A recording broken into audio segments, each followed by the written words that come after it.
7 months ago, I discovered my wife was having an affair with a middle-aged man. Just like that, 8 years of my life were wasted and washed down the drain. At the time, I was 31 and she was 33. Her drill partner, as I'll call him, was nearly 50.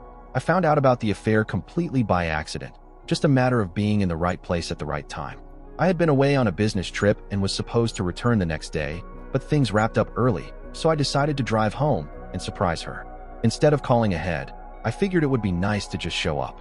As I was driving, I noticed my fuel gauge was low, so I pulled off at the next exit to get gas. For reference, this exit was about 12 miles from my house. After filling up the tank, I got back on the road, but the route to the highway was slow. Each intersection had either a stop signs or a traffic light, and traffic was crawling. As I sat at a four-way stop, waiting for my turn, I happened to glance at a side street. That's when I saw it. My wife's car pulling out and heading in the same direction I was going. For a second, I thought maybe my eyes were playing tricks on me. But no, that was definitely her car. My stomach clenched. What the hell is she doing over here? We had just spoken a couple of hours earlier, and she hadn't mentioned anything about being in this area. Something felt off. I grabbed my phone and called her. It rang 4 times before she finally picked up.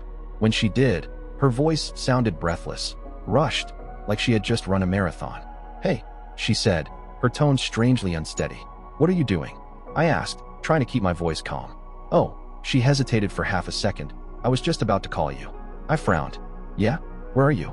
I just had to run a quick errand," she said, still sounding a little off. "Why?" I swallowed the unease rising in my chest. "Our meetings finished up early," I told her. "I'm on my way home." She sounded happy to hear that I was coming home and immediately asked when I'd be getting there, giving the impression that she was already at the house. I told her I should be there within 15 minutes. As we talked, I could tell from the background noise that she was driving. "Where are you headed?" I asked casually. There was a slight pause before she answered. "Oh, just going to the store." Something about the hesitation in her voice made my stomach tighten. "Which one?" "The one closest to our house," she said quickly.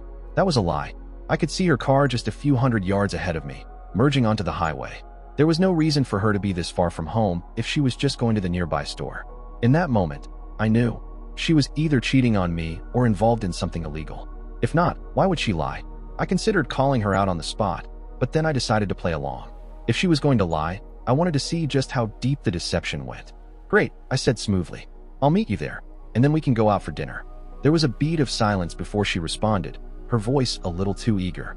"That sounds great." I smirked. She hadn't expected that. Then, in the calmest voice I could muster, I added, "I just passed the rest area." That rest area was right behind her. For a split second, nothing happened.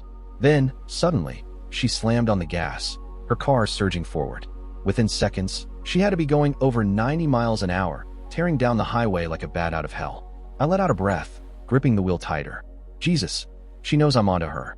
She was running, probably thinking, "Man, I almost got caught." By the time I pulled into the store parking lot, she was already there, standing beside her car. She walked over as I parked, adjusting her clothes, checking her hair and makeup in a compact mirror. She was trying to look casual, but I could see the tension in her shoulders. Inside the store, she turned to me. "I need to use the restroom." I nodded. "Me too." Her face twitched slightly, but she covered it with a smile. I finished up within a few minutes and stepped outside to wait for her. 5 minutes passed, then 10, then 15. Still, she hadn't come out. When she finally emerged from the restroom, I smirked and said, "I was about ready to send in a search party to look for you." She laughed lightly, brushing off my comment. "Sorry, I had to do a number 2. I nodded, pretending to accept her answer, but inside, I knew she was lying. The whole time she was in there, I could hear the sink running. She wasn't using the toilet. She was cleaning herself up, probably scrubbing away the stink and sweat from whatever she had been doing with that guy she was just with. We finished our shopping and decided to grab some prepared food from the store instead of going out for dinner. I kept a calm exterior, but my mind was spinning, replaying every suspicious detail over and over. When we got home and sat down to eat, I casually asked, "So, how was your day?" She didn't even hesitate. "Nothing remarkable," she said, taking a bite of her food. "Just went to work and came straight home." Straight home. Right. My grip tightened on my fork. Every new lie that came out of her mouth made my blood boil, but I forced myself to stay composed. If I confronted her without undeniable proof, she'd just gaslight me, twist things around, and make me feel like I was crazy. That night, I lay in bed staring at the ceiling, my mind racing. I couldn't sleep. Meanwhile, she was out cold, breathing evenly like she didn't have a care in the world. It amazed me how easily she could do that. You'd think she'd be a nervous wreck, worried about getting caught, but no. She was perfectly at ease, while I was left tossing and turning, trying to make sense of it all. The next evening, while she was preparing dinner, I decided to check her phone. Nothing. No suspicious texts, no unusual calls. I went online and checked our cell phone and credit card bills. Again, nothing out of the ordinary. For a brief moment, I felt a wave of relief. Maybe I had been wrong. Maybe I had let my imagination run wild. But then, the nagging feeling returned. Just because I couldn't find anything didn't mean she wasn't cheating. It just meant she was good at hiding it. By that point, I was getting antsy. I needed more proof, and I was going to get it. I decided to continue investigating. Looking back now, I know I did the right thing. But at the time, it was agonizing, holding everything together and pretending like nothing was wrong. A week or so went by, and everything was business as usual. I played my part, smiled when I needed to, acted like the same loving husband I had always been. But inside, I was a mess, watching, waiting, knowing something was bound to happen again. Then one afternoon, she called me while I was at work. "Hey, babe," she said, her voice light and casual. "Just wanted to let you know I have to work a little late tonight. It's our monthly close, and things are a bit backed up." I leaned back in my chair, gripping my phone a little tighter. "Oh yeah? How late do you think?" "Not sure, maybe an hour or two. I'll text you when I'm heading home." I forced myself to sound normal. "All right, sounds good. Don't work too hard." We said our goodbyes, and I hung up, staring at my phone for a long moment. Something about her tone didn't sit right with me. Sure, she had to work late on occasion, but I felt it this time. My gut was screaming at me. This wasn't work. This was something else. I thought back to where I had seen her the previous week. On that street I had no business seeing her in. That's where she was going. I knew it. So that afternoon, I left work a little early. I drove over there, arriving around 4:30, and made a couple of slow passes down the street. Nothing. I didn't see her car. I didn't want to be too obvious, so I pulled out and parked at the McDonald's near the main intersection, keeping a close eye on the road. Sure enough, at about 4:45, there she was, her car rolling up to the light, then making that familiar turn down that street. I sat there, gripping the steering wheel so tightly my knuckles turned white. I gave it 10 minutes, long enough for her to get comfortable. Then I drove down the street myself, and there it was. Her car, parked neatly in the driveway of one of the houses, right beside a brand new Ram pickup truck. I stared at the house, my heart pounding, my hands clenched into fists, and for a second, I wanted nothing more than to get out of my car, march up to that front door, and bang on it until someone answered. To see the look on her face, to see the face of the man she was betraying me with. But I didn't. Something deep inside told me to stop. Instead, I reached for my phone, took a few pictures of her car sitting in that driveway, and then I left. I drove home, my mind racing, knowing that my suspicions weren't just suspicions anymore. I had my proof. When I got home, I immediately looked up the address I had just seen her car parked at. I needed to know exactly who this guy was. A quick search pulled up the homeowner's name, and my stomach twisted when I saw the results. He wasn't some random nobody. He was the co-owner of a company that did business with her company. So she wasn't just sneaking around with some stranger. She was mixing it up with a customer. Digging a little deeper, I found more. According to various records, he was either 49 or 50 years old and had been living at that address since 2009. A little more searching, and I confirmed he was divorced with 2 college-age kids. Perfect.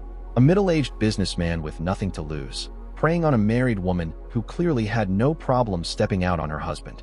Later that evening, she came home, all smiles, carrying bags of takeout from my favorite Chinese place. My favorite place. Like that was supposed to distract me. "Hey, babe," she said cheerfully, walking over to me, her eyes full of warmth like nothing was wrong. She leaned in for a kiss, but I turned slightly, giving her a half-hearted air kiss. That wasn't enough for her. She grabbed my chin and playfully pouted. None of that," she teased. "Give me a real one." I nearly recoiled. There was no way in hell I was putting my lips anywhere near hers after where she had just been. But I forced myself to comply, pressing a quick, cold kiss against her lips before pulling away. We sat down to eat, and I tried my best to act normal while every bite I swallowed felt like poison. My mind was still racing, thinking about my next move. "I have to go out to a customer location tomorrow," I said casually between bites. "I won't be home until the evening." She perked up at that, her eyes immediately narrowing with interest. "Oh yeah? Where are you going?" "Couple of towns over," I said, keeping it vague. "What time are you leaving?" she asked, trying to sound nonchalant. "Early," I said. "Probably won't be back until later." I could see the gears turning in her head. She was gathering details, planning her next move.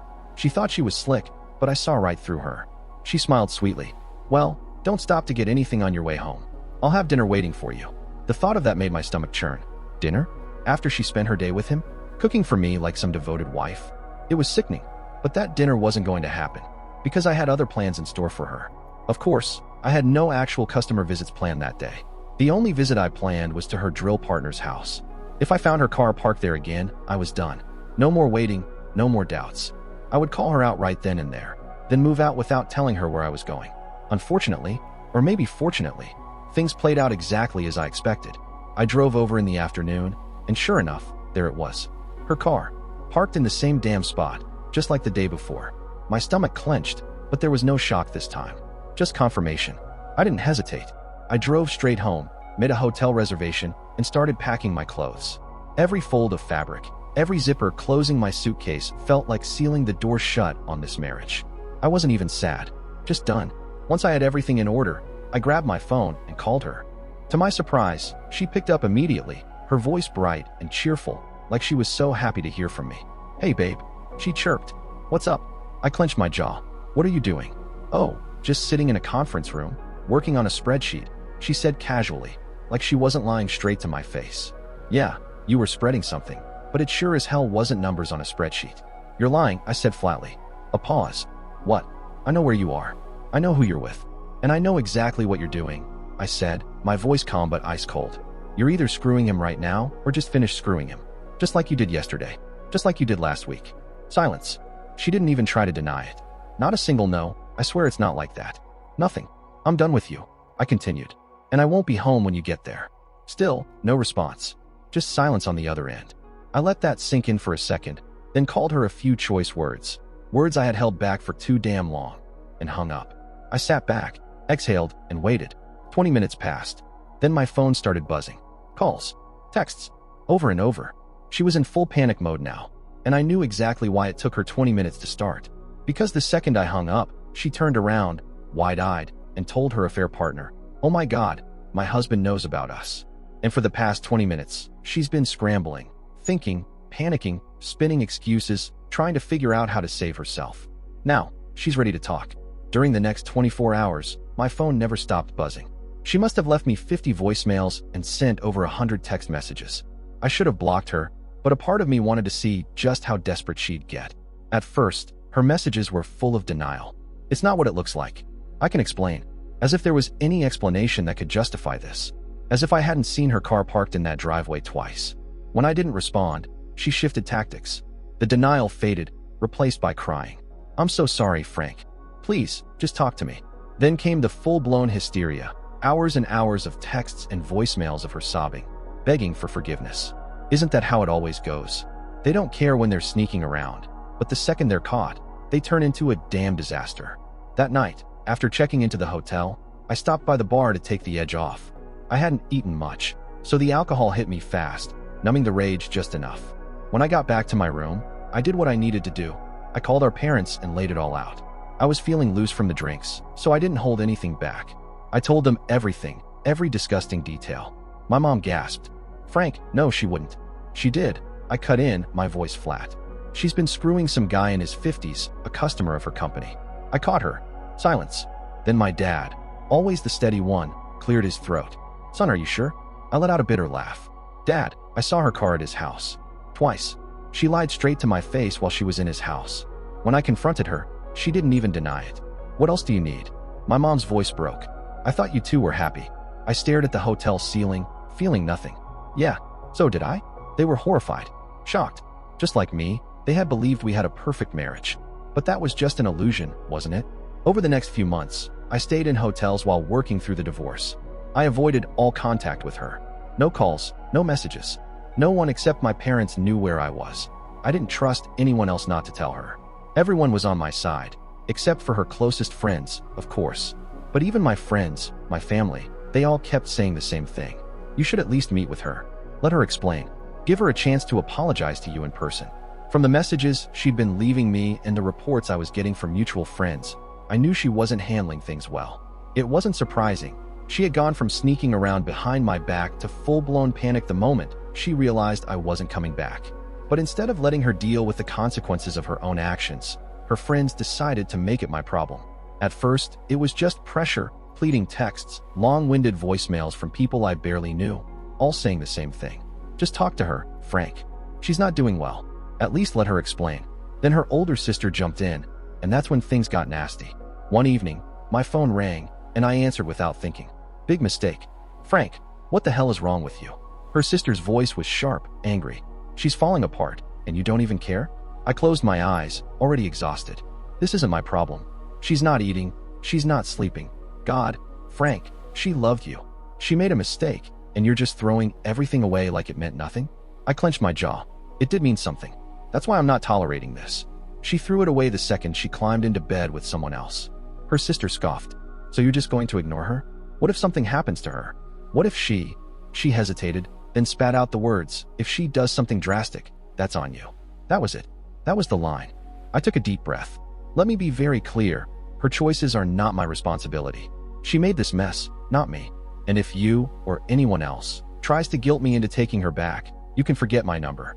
Then I hung up and blocked her. The next day, I found out she and her friends had been running their mouths to everyone about how cold and heartless I was. And then came the real gut punch. Her parents turned on me too. That one stung. We had always been close. Her dad and I would grab beers together. Her mom would tell me I was like the son they never had. I thought they loved me like family. But apparently, when it came down to it, blood was thicker than an 8-year marriage. Her mom called me, her voice tight with disappointment. Frank, can't you just talk to her? No, I said simply. She sighed. You were like a son to us. And now you're just giving up? I let out a bitter laugh. Giving up? She's the one who cheated, remember? She made a mistake, her mom insisted. People work through these things all the time. Well, I'm not one of those people. That was the last conversation I had with them. They made their choice, and I made mine. Thankfully, my own family and close friends stood by me through it all. They were the ones who reminded me that I wasn't crazy, that I did the right thing, no matter how much her side tried to guilt-trip me. I stayed no contact and let my attorney handle everything. My wife fought the divorce hard, offering me anything I wanted to stay married, but I was done. When she finally realized that there was nothing she could say or do to change my mind, she gave in and signed the papers. After that, things moved quickly. Last month, the divorce was finalized. Clean break. No lingering ties. I won't pretend I was some tough guy through the whole thing. 8 years is a long time to spend with someone. There were plenty of sleepless nights, moments when the weight of it all nearly broke me. But I pushed through, and now, I'm free. That should have been the end of it. But she still thinks there's a chance we'll get back together one day. She keeps saying we're meant to be together, that fate will reunite us, just like it brought us together in the first place. I can tell you with 100% certainty that will never happen. She still texts me 3 to 4 times a week, updating me on her life, telling me how much she misses me, and apologizing over and over again. I probably should have blocked her by now, but honestly, I kind of enjoy hearing about how miserable she is. Maybe that makes me petty, but after everything she put me through, I think I'm entitled to a little schadenfreude. As for her drill partner, well, I can't say too much about that right now. Let's just say my attorney and his attorney are working on something, and I'll leave it at that. You can fill in the blanks. Now, get this.